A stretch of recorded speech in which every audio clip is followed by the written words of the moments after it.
And this is, I think, about 64, somewhere along in there. This is Brother Tom Simpson. That's Brother Donovan Wirtz. You remember he talked about, he said he'd come up to him. He said he had his ear, he had a cancer on his ear. Daddy said, "What's that on your ear, Donovan?" And he said, "Oh, Brother Branham." He said, "Do you know what it is?" He said, "Yes, sir." He said, "Well, Daddy said, why didn't you say something?" He said, "I didn't want to bother you." And Daddy said, "I know you're out here to relax." He said, "But Donovan, that's what I'm here for." And Daddy just touched him on, never prayed for him. Next day, it just dried right up. And that's Brother Ed Martins, Brother Roberson, Daddy, Brother Glenn, this is Brother McHughes, Brother Welch Evans, myself, and Brother Borders. And Brother McAnally, that's Brother McAnally. He was an old prospector. He was a good friend of my dad's. We always took him up there hunting. I think, if I'm not mistaken, Brother Mac was the first one that took Daddy to Sunset. I think he was the first one that took him up there. But that was a wonderful time, especially at nighttime. He'd go around the camps and he'd go to visit the different tents. But the main thing was, when he'd gather around the fire, and he'd tell stories, and he'd go from one to another to another. I remember one night I come by his tent, and I wasn't in the tent with him. And I'll never forget this. And we tried to get him to relax, and I'd tell stories, tell fishing stories, just something just to keep him going a little bit. Brother Borders was good at that too. And then we got there, and Brother Branham would tell testimony. And when we come by, I'll come by his tent, and I heard him praying. And I usually didn't stop. He said, "Father," he said, "forgive me." I'll never forget this. He said, "If I joke too much," he said, "if I laugh too much, or Lord, if I even ate too much," he said, "forgive me, because I want to be a real example of yours." But there he was on a hunting trip trying to, to come down. And there he was telling the Father, "If I'd done this, forgive me, Father. I didn't mean nothing." We was out there one time, right here at the same camp. Not this picture, but right there at the same time. And we was fixing steaks for everybody. And Brother Doug, I don't know who else, maybe Brother Doug and I, we went into Wilcox and got some steaks at a slaughter place. And we come back, and I was cooking them like that, and I was so nervous. My nerves were so bad. And I said, I'll cook. Daddy was sensitive. I wasn't feeling good. And I seen him just walked over, and he had his black hat on there. And I seen him, he didn't say a word. He just took that hat off just for a second. And I seen him put it back on his head. He just kept standing there with me while I was cooking. And then afterwards, he was sitting down, and he was taking his boot off. And he has hunting boots on. And he says, "Did you all notice a while ago," he says, when Billy was cooking, said he's been under a lot of pressure. And he says, in the meetings and things. And he said he carries a lot on him. He said, people don't know. He said, but I knew he wasn't going to be able to eat with us. And he says, and I just touched my hat. And I knew, but they didn't. And he said, I just touched my hat and said, "Father, help Billy. Let him enjoy his evening." And he said, "Man, did you see that big steak he ate?" And he kept unlacing his boot. And when he got it unlaced, his ankle, which I didn't know, was probably that big around. And it was just almost as black as that Bible, just all there. He said, "I fell crossing a fence hunting about, I think he said October. This was like January, February. And he says, and I sprained my ankle." And he said, "That's what I thought I'd done." He said, "I've prayed every night. Every night." He said, "For God to heal that." And he said, "It gets worse every day." He said, "See," he said, "this gift ain't for me." He said, "It's for you." He said, "You see Billy?" He said, instantly he was well. He said, "I've been praying 3 months for this." He said, "It gets worse every day."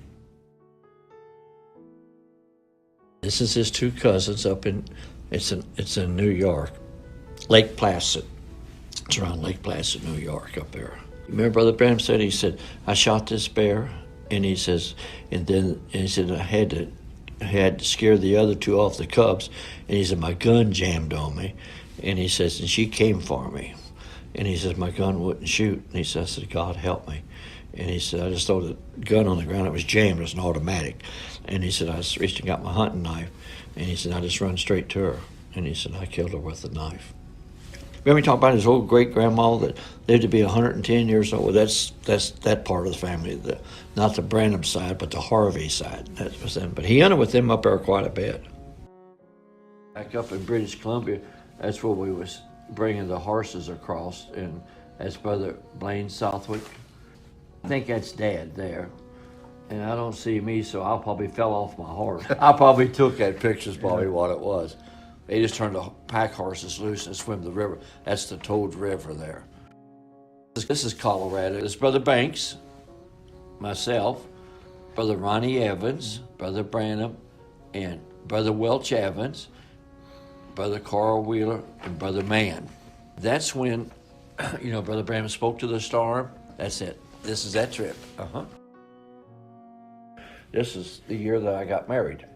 Got married in August of '56, and we went to the meetings in Saskatoon and had the services. Then we went fishing, and Brother Softman took us up for fishing. This is at Green Lake, Saskatchewan, and Dory Lake. There was 2 or 3 lakes we fished up there. That's myself. That's Brother Gene Norman. And that's Daddy. That's Leo Mercer, and that's Brother Fred Southland. This is down at Shoals, Indiana, in Dawson Falls, they call it down there. Man, we used to go and fish all the time, man alive. He'd dig in a bucket full of worms, and away we'd go, man, we'd be gone. We'd sleep in the back seat of that old convertible, We used to enter 2 or 3 days and fish. Boy, I was just the meanest I looked. That's Jeff. And these are a couple of hunters that hunted with him. Jeffries, Jeverez. They called him Jeff. But I don't know what his name was. First name was Jeff or what. But he was a really good friend of my dad's. This is Kremlin, Colorado. That house right across from the church. They're at 922. And it's the backyard there. And he caught that wolf. And he tamed him. It took about a year and a half. They wrote up in the evening news. He tamed that wolf, and that wolf become my dog. Everywhere I'd go, I'd take, his name was Pal. And I'd go to the barber shop, he'd just walk right down the street, and boy, he'd lay out in the front door. They didn't get no business till I come out. I mean, the dog wouldn't let nobody in, boy. He was wolf. This is probably coming into the meeting. That's probably coming from an alley and coming into the entrance to the auditorium. I don't know where it's at, but that's the way it was. But when we come in like that, he was always friendly with the people. It always amazed me. The people say, well, Brother Branham had to be under the anointing. No, he didn't have to be, but it was better, But he'd come in and people be just standing, just crowds like that. And I've seen them in the early days just stand to their feet and just drop their crutches. Not that they worshiped him, but they knew the God that was in him. And they knew just that presence. I've seen them pass their babies from one group to the next to bring it up to him, to let him lay hands on them when they come to the platform. Nothing like it. Rupert Higginbottom, he's a deacon for years and years and years. He was Brother Roberson's nephew. Old Brother George Wright, you heard Brother Van talk about. He used to be a deacon at our church, and his son Shelby, and then his little girl that was crippled, his sister Hattie's sister Edith. They lived there with Brother and Sister Wright, and Dad used to take me down there every summer, leave me all summer long, and I just stay there. And he'd go in meetings, and then he'd come back and get me. And this is right out inside their house. Do you know that old bell that Bub's got up there at the thing? That is the same kind of bell. It might even be the same one. It stood right out here on a pole, and Sister Wright would go out there and ring that bell when we'd be out, hunting or something, and she could hear that bell ring all over the country. It'd be time to come eat. I knew what that sound was. And you remember him talking about when he was praying, and the Lord told him, says, go to Milltown and be one there named Georgie Carter. That's where that happened, right back in there, right back in those trees. Used to be a cherry tree there in that front yard, and every time we'd go down, old Brother Wright, he was kind of a comical guy. He'd take a big sheet and put it over there because it was full of cherries. And my mom would sit there and he'd have a cherry on that tree, and he'd cover it up. You know how you do, you keep the birds off. That's what you do to keep Mom out of that tree. That's Daddy in Beaumont, either Beaumont or Harlingen, Texas. I wasn't in this meeting. This was in 1950, because I started in 49, then I went back to school in 50. In 51, I quit, and I had to go to Africa with Dad, and I never did go back. Well, that was Howard's car. Oh, yeah. Yeah, that was hard. He always had a nice car, man. He might have had nothing to eat, but boy, he had a sharp car. This here was took for the newspaper. It's in Karlsruhe, Germany. And that's Brother Guckenbuhl, the one that he talked about. And this Brother Ern Baxter, Brother Bosworth, Daddy, and myself. I was 19. This picture here is taken right outside when you go into Brother Boze's church on Clark Street in Chicago. Brother Branham was there about as much as he was at the tabernacle. He loved to preach for Brother Madsen Bose. And this was going into the meetings. And I had just given out prayer cards, and I just met Dad and was getting ready to bring him in. Like that sport coat. Gramps would like that, wouldn't he? This is down in Florida. This is brother and sister Bosworth from down in Miami, and that's their son Bob, and that's Daddy and Mom. That's in New Mexico. I don't know where it's at. He talks about it. Him and my mother went on their honeymoon out in that way, so I don't know where that's at. I mean, that cabin had no significance. It was just a place they stayed there.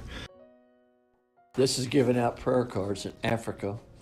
I don't know which one of the native meetings it is, but when we had the meetings there, we had to have the natives of an afternoon and the whites of a night because they wouldn't let them mix. The only place they could be together, which we didn't know, was where the Lord told him to go to Durban.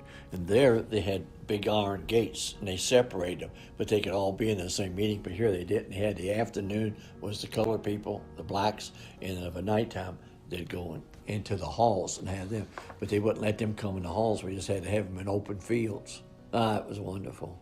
That's Brother Julius Stasscliffe with me, helping me give out prayer cards. I was only 15 years old there. But you get to thinking there, the people you see them suffering, you want everybody to have a prayer card.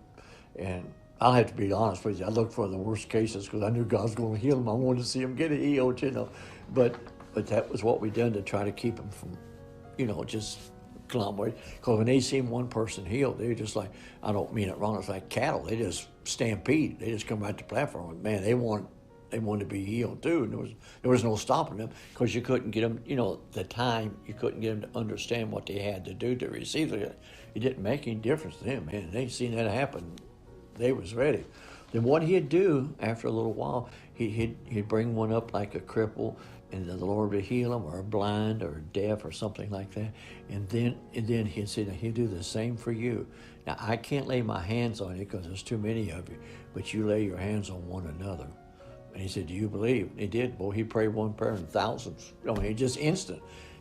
One time in Durban, they called us at the hotel. He said, Brother Branham, go look out the balcony of your window. We went out there, and Daddy and I was staying in the same room. Went out there, and there was 7 of them big cattle trucks with old clubs and old cots and stretchers, and hundreds of people coming behind these 7 trucks singing Only Believe. Went right down through the whole streets of Durban. Yes, sir. But he said, when I went there, he said, God said, I give you all of South Africa. You can't go there nowhere unless they know him. That's right. This is at the Jungfrau Joch. This is in Switzerland, up at the mountain. This is Dad. If you can believe, that's me. And this is Brother Ernie Fandler. You remember the brother he talked about up in Minnesota that the Lord had given him a cure for arthritis, but the government wouldn't permit it to be done? That's him. That's Ernie Fandler. He was actually from Shawano, Wisconsin. Uncle Doc and Donnie. That wasn't too long before Dad left, because that's my '63 Chevy right there.